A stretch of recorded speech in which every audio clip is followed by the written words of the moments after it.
Halo teman-teman semua, selamat datang kembali di channel Saling Project. Melanjutkan video kita yang sebelumnya, yaitu menambahkan data ke database ya teman-teman.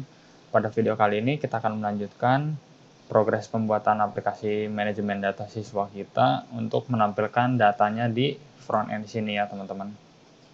Jadi terakhir kita sudah bisa berhasil menambahkan data ke database-nya teman-teman.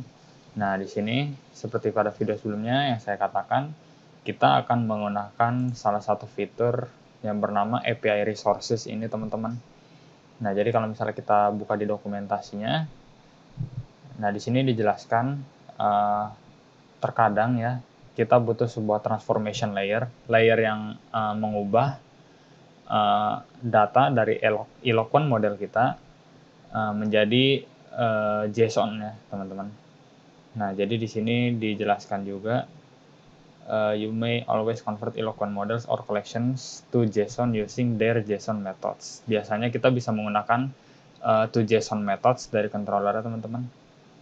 Nah, tapi Eloquent resource ini ya, API resources ini teman-teman provide more granular and robust control over the JSON serialization. Jadi istilahnya itu lebih powerful lah teman-teman untuk menggunakan API resource ini. Nah, jadi yang pertama kita bisa generate dulu resource-nya ya. PHP Artisan make .2 resource, lalu nama resource-nya. Di sini saya akan namain aja siswa resource ya teman-teman. Jadi kita ke terminal. Di sini saya coba PHP Artisan make .2 resource, siswa resource atau students ya. Students atau student resource.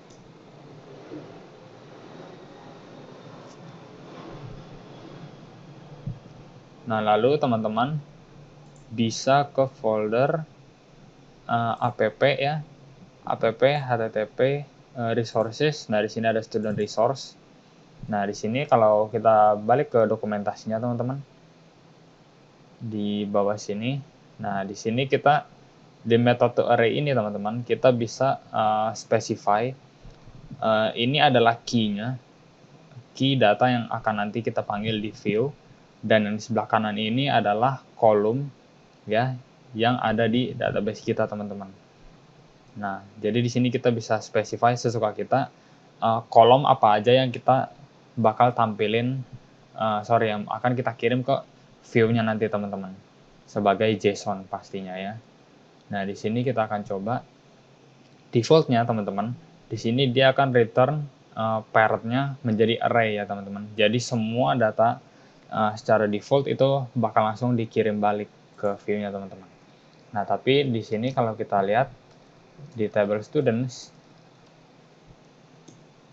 nah di sini ada kolom ID, name, age, address, class, dan juga timestamps yang terdiri dari created at dan updated at ya teman-teman. Nah, misalnya untuk view ini kita bisa saja untuk front end ya teman-teman.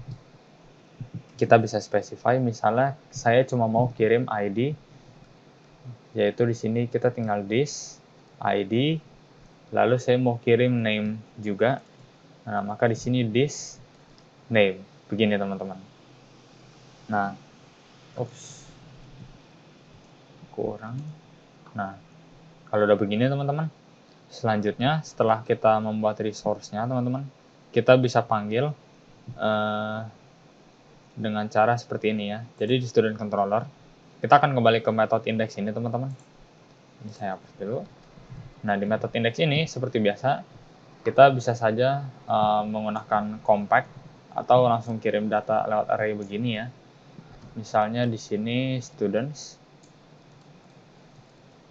Nah, di sini kita akan panggil resource student yang kita buat tadi teman-teman. Jadi di sini student resource. Nah, di sini ada metode namanya collection. Nah, di sini kita bisa melakukan query Eloquent di sini teman-teman. Jadi di sini kita bisa panggil model student. Misalnya saya akan order by name, lalu saya akan get. Seperti ini teman-teman. Nah, lalu Kalau kita refresh, ini belum ada apa-apa ya teman-teman, karena kita belum looping di dalam sini. Nah, di sini kita bisa menggunakan method map dari JavaScript teman-teman. Tapi sebelum itu kita harus tangkap dulu variabel students ini di view kita teman-teman sebagai objek. Nah, di sini setelah kita masukkan, kita bisa map data students-nya teman-teman. Di sini misalnya ada student dan ada key array-nya teman-teman. Lalu di sini saya return tr ini key-nya adalah key.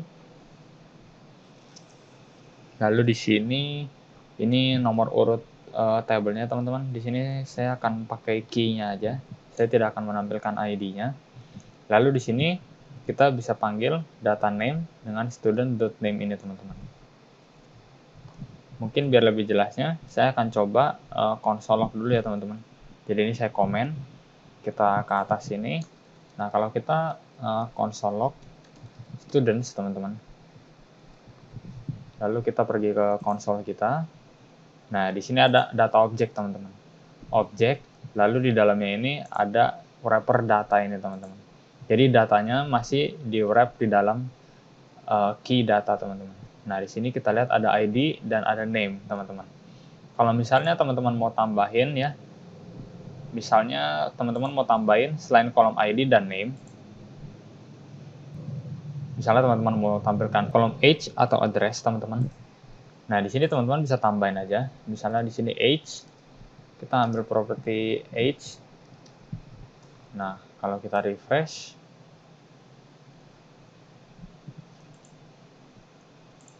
kenapa ada?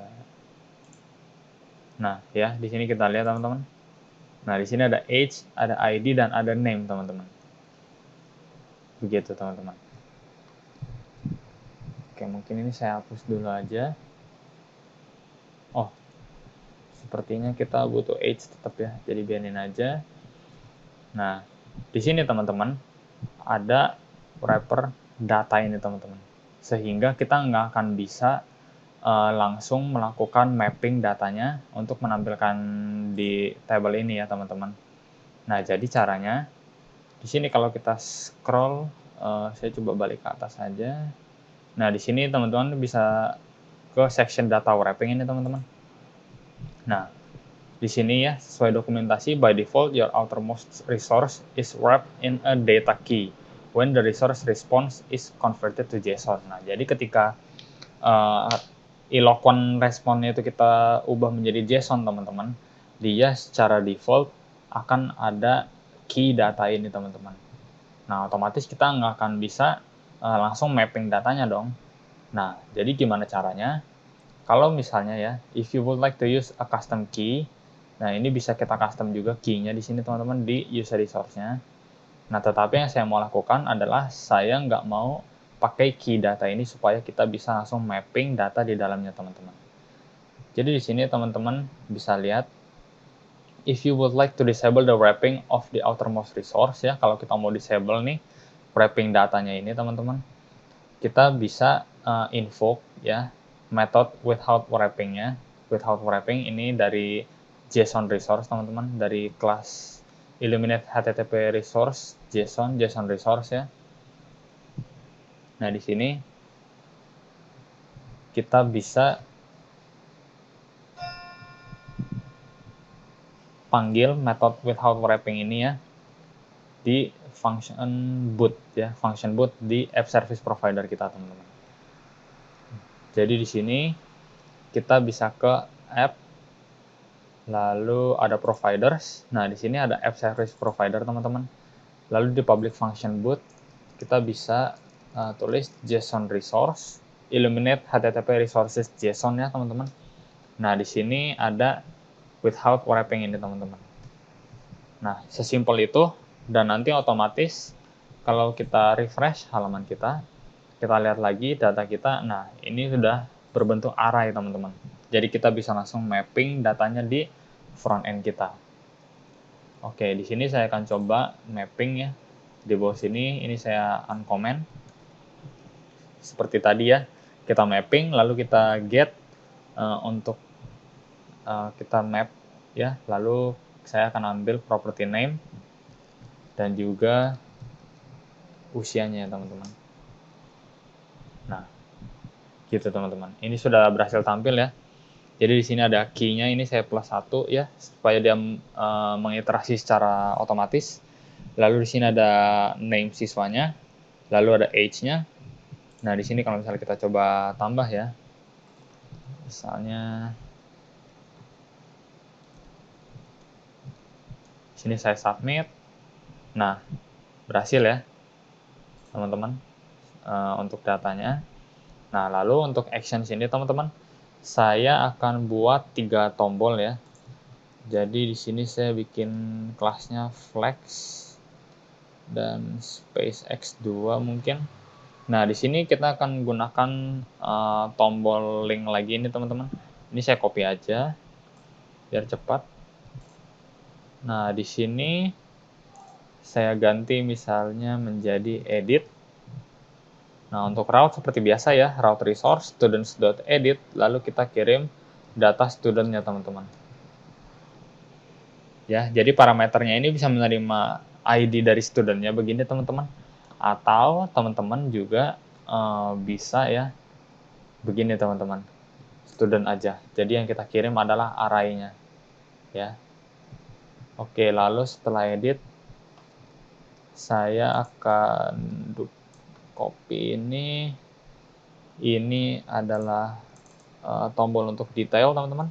Lalu ini route-nya adalah students.show ya. Dan terakhir ada students.destroy untuk menghapus datanya. Di sini saya akan coba delete. Nah, sudah tampil. Tapi ini kegedean ya.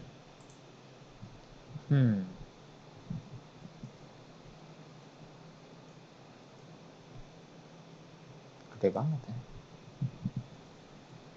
Mungkin di sini saya bikin div aja biar nggak gede.